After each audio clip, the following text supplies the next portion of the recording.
Bienvenido a Noche de Genios, donde las vidas de las grandes mentes se convierten en relatos que se deslizan como susurros en la calma nocturna, tejiendo el latido humano de sus sueños, heridas y legados. Hoy, la lámpara ilumina a Frida Kahlo, una mujer que transformó el dolor en pinceladas, el sufrimiento en símbolos y su existencia en un lienzo eterno que aún arde con colores vivos. Magdalena Carmen Frida Kahlo. Calderón nació el 6 de julio de 1907 en Coyoacán, México, en una casa de paredes azul cobalto que parecía vibrar con vida propia. Más tarde, Frida juraría que su nacimiento fue en 1910, alineándose con el estallido de la Revolución Mexicana, como si su alma estuviera tejida al destino de su país. La Casa Azul, con sus patios llenos de cactus, bugambilias y el canto de pericos, monos y perros, era un refugio de colores y texturas. Su padre, Guillermo Kahlo, un fotógrafo alemán de mirada melancólica y manos temblorosas por la epilepsia, había llegado a México huyendo de las rigideces de Europa. Con su cámara, capturaba iglesias coloniales y edificios con una precisión casi quirúrgica, enseñando a Frida a observar el mundo con ojos de artista. Los detalles de las flores, la luz en las piedras, el alma de lo cotidiano. Su madre, Matilde Calderón, mexicana de ascendencia indígena y española, era una figura de fe estricta y carácter firme, cuya relación con Frida oscilaba entre la ternura y la distancia. En ese hogar de contrastes, la sensibilidad artística de Guillermo, la disciplina religiosa de Matilde, Frida creció con una chispa única, una mezcla de rebeldía, pasión y amor por las raíces mexicanas. A los 6 años, la poliomielitis irrumpió en su vida como un trueno, dejando su pierna derecha más delgada y atrofiada. Las burlas de los niños, Frida, pata de palo, fueron una herida temprana, pero también un desafío que forjó su temple. En lugar de esconder su diferencia, Frida la enfrentó con una energía feroz. Corría, trepaba árboles, jugaba al fútbol, montaba en bicicleta. Su padre, que veía en ella una fuerza indomable, la llevaba a caminatas por Coyoacán, mostrándole sus fotografías y compartiendo con ella una conexión especial.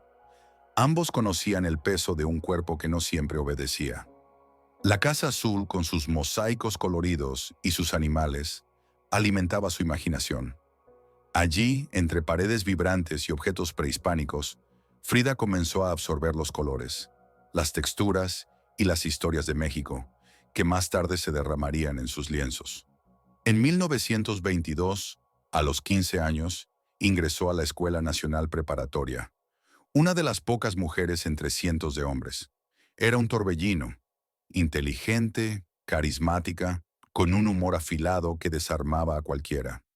Se unió a los Cachuchas, un grupo de estudiantes rebeldes que debatían política, filosofía y arte, soñando con un México renovado tras la revolución. Frida, con sus trenzas y su risa contagiosa, era el alma del grupo. Soñaba con ser médica, fascinada por la ciencia y el deseo de curar cuerpos. Pero también exploraba su identidad. Pintaba pequeños bocetos, leía poesía, se enamoraba de ideas y personas. Entre ellas estaba Alejandro Gómez Arias, su primer amor, un joven intelectual que compartía su pasión por las ideas. El 17 de septiembre de 1925, a los 18 años, su vida cambió para siempre. Mientras regresaba a casa en un autobús junto a Alejandro, un tranvía colisionó con el vehículo en una esquina de Ciudad de México. El impacto fue devastador. El autobús quedó destrozado y Frida, atrapada entre los hierros, sufrió heridas que marcarían su existencia. Su columna vertebral se fracturó en 3 partes. Su clavícula, sus costillas y su pelvis se rompieron. Su pierna derecha, ya debilitada por la polio, sufrió 11 fracturas. Una barra metálica atravesó su cuerpo de lado a lado, desde el abdomen hasta la pelvis, dejando un rastro de dolor que nunca la abandonaría. Fue un milagro que sobreviviera, pero la Frida que salió del hospital no era la misma. Durante meses estuvo inmovilizada en una cama, atrapada en corsés de yeso y sometida a cirugías dolorosas. El sueño de ser médica se desvaneció y el dolor se convirtió en su compañero constante. En ese encierro forzado, Frida encontró su verdadera vocación. Su madre instaló un espejo en el techo de su cama y le construyó un caballete especial. Su padre le regaló pinceles, lienzos y una caja de óleos. Incapaz de moverse, Frida comenzó a pintarse a sí misma. El espejo le devolvía su rostro, sus cejas pobladas, sus ojos penetrantes, sus cicatrices. Sus primeros autorretratos no eran simples retratos, eran confesiones, mapas de su alma. Cada trazo era un diálogo con su dolor, cada color un grito de resistencia. Pinto mi realidad, diría años después, y en esos lienzos iniciales ya estaba la semilla de su arte. Crudo, honesto, profundamente humano. Sus pinceladas capturaban no solo su rostro, sino sus emociones. El miedo, la rabia, la esperanza, el amor por la vida a pesar de todo. En 1928, mientras se recuperaba, Frida conoció a Diego Rivera, el muralista más célebre de México. Él tenía 42 años. Era una figura colosal, corpulento, carismático, con una risa que llenaba el espacio y una pasión desbordante por pintar la historia del pueblo mexicano en muros gigantes. Ella, de 21 años, era pequeña, frágil, con el cuerpo marcado por cicatrices, pero con una energía que podía incendiar una habitación. Frida, admiradora de sus murales, le mostró sus pinturas en un encuentro que cambiaría sus vidas. Diego, impresionado por su talento y magnetismo, vio en ella no solo a un artista, sino a una fuerza de la naturaleza. Se enamoraron con una intensidad que desafiaba las convenciones. Se casaron en 1929, en una ceremonia sencilla en Coyoacán, y pronto fueron bautizados como el elefante y la paloma por la madre de Frida, que desaprobaba la unión por la diferencia de edad y la reputación de Diego como mujeriego. La vida con Diego fue un torbellino de pasión y dolor. Entre 1930 y 1933, viajaron a Estados Unidos, donde Rivera pintaba murales monumentales para instituciones como el Instituto de las Artes de Detroit y el Rockefeller Center en Nueva York. Frida, desarraigada de su México, se debatía entre la fascinación por la modernidad estadounidense y la nostalgia por su tierra. Llamaba a Estados Unidos Gringolandia y se burlaba de su frialdad, pero también absorbía sus influencias, pintando obras que mezclaban lo mexicano con lo moderno. En Detroit, sufrió un aborto espontáneo que la marcó profundamente. El dolor de no poder ser madre, agravado por las secuelas del accidente, se convirtió en otra herida en su vida. Lo plasmó en Henry Ford Hospital, 1932. Un cuadro crudo donde pintó su cuerpo roto en una cama de hospital, rodeado de símbolos de pérdida. Un feto, una pelvis fracturada, un caracol que representaba la lentitud del sufrimiento, cintas rojas como venas que conectaban su cuerpo al dolor. Fue una de sus primeras obras maestras, un lienzo que no escondía nada, que ponía su carne y su alma al desnudo. La relación con Diego estuvo marcada por las infidelidades de ambos. Él, con su apetito insaciable, tuvo numerosas amantes, incluyendo a Cristina, la hermana menor de Frida. Un golpe que la hirió en lo más profundo. Frida, en respuesta, buscó consuelo en otros amores, tanto hombres como mujeres, incluyendo al fotógrafo Nicolás Muray, al revolucionario León Trotsky, que vivió exiliado en la Casa Azul en 1937, y figuras del arte y la política como la cantante Chabela Vargas. Su bisexualidad, vivida con una libertad que desafiaba las normas de la época, era otra forma de afirmar su autonomía, de reclamar su cuerpo y su deseo en un mundo que intentaba limitarla. Diego y Frida eran tormenta y fuego. Se herían, se reconciliaban, se amaban con una intensidad que los hacía inseparables, aún en el dolor. Su relación, tan destructiva como inspiradora, fue un motor para el arte de Frida, una fuente de heridas que se transformaban en lienzos. Con el tiempo, Frida desarrolló una voz artística única, distinta a la monumentalidad épica de Diego. Mientras él pintaba murales colectivos que narraban la historia de México, ella exploraba lo íntimo, lo personal, lo simbólico. Sus autorretratos eran como páginas de un diario visceral. Su rostro, con cejas unidas y mirada penetrante, se rodeaba de símbolos que contaban su historia. Corazones sangrantes hablaban de amor y traición. Raíces que crecían desde su cuerpo conectaban su dolor con la tierra. Monos, venados y pájaros la acompañaban como protectores o testigos. Flores y espinas entrelazadas narraban la dualidad de la vida y la muerte. Su estilo estaba impregnado del arte popular mexicano. Los exvotos religiosos, los retablos que narraban milagros, las calaveras y ofrendas del Día de Muertos. Pero su arte no era decorativo. Era un grito, una confesión, una forma de transformar el dolor en belleza. Obras como Las dos Fridas, 1939, donde pintó dos versiones de sí misma, una con traje de tehuana, otra con un vestido europeo, unidas por una vena que sangra, o La columna rota, 1944, donde su cuerpo aparece atravesado por un corsé y una columna fracturada, son testamentos de su capacidad para convertir lo personal en universal. En 1938, André Breton, el padre del surrealismo, visitó México y quedó fascinado por su trabajo.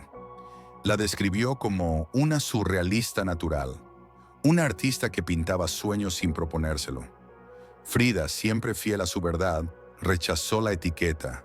No pinto sueños, pinto mi realidad. Y era cierto. Sus lienzos no eran fantasías, sino espejos de su cuerpo roto, su corazón herido, su amor por México. Ese mismo año expuso por primera vez en Nueva York, en la Galería Julian Levy. La muestra fue un éxito rotundo. Críticos y coleccionistas quedaron cautivados por su autenticidad, su intensidad, su capacidad de transformar lo personal en universal. En 1939 viajó a París, invitada por Breton, donde conoció a Picasso, Miró y otros gigantes del arte. Su cuadro El Marco se convirtió en la primera obra de un artista mexicano, adquirida por el Museo del Louvre, un hito que la colocó en el escenario mundial.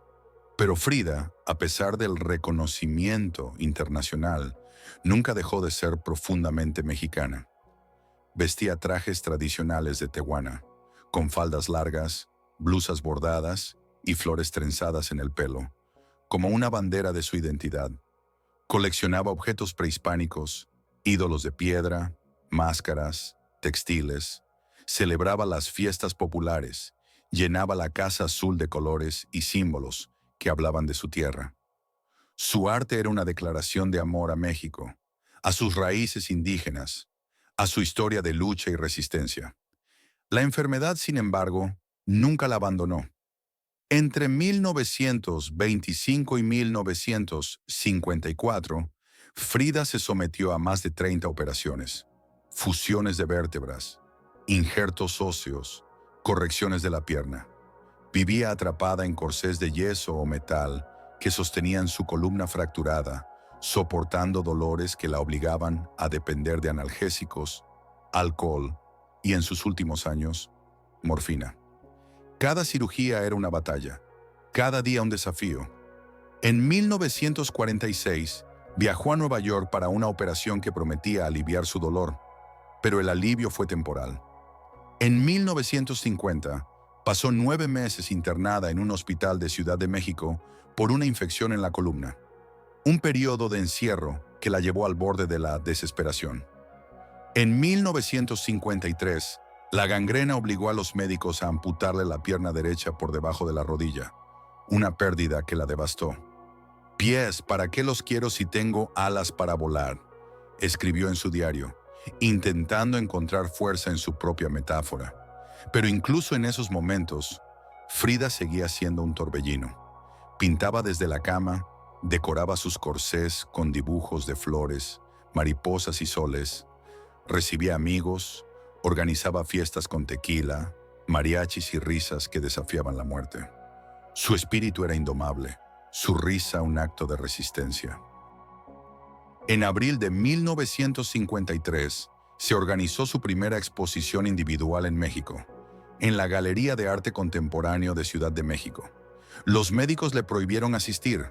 Su cuerpo, agotado por años de lucha, apenas podía moverse. Pero Frida no aceptó quedarse atrás. Llegó en ambulancia, fue instalada en una cama con dosel en el centro de la galería y desde allí recibió a los visitantes.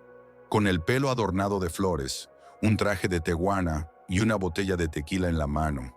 Reía, brindaba, conversaba como si el dolor no existiera. La exposición fue un triunfo, un reconocimiento a una artista que, aunque celebrada en Nueva York y París, encontraba en México su verdadero eco. Los visitantes, desde artistas hasta obreros, se inclinaban ante su cama, conmovidos por su fuerza, su autenticidad, su capacidad de transformar el sufrimiento en arte. Fue su último gran acto en vida, una declaración de que ni el dolor ni la muerte podían apagarla. El 13 de julio de 1954, a los 47 años, Frida Kahlo murió en la Casa Azul.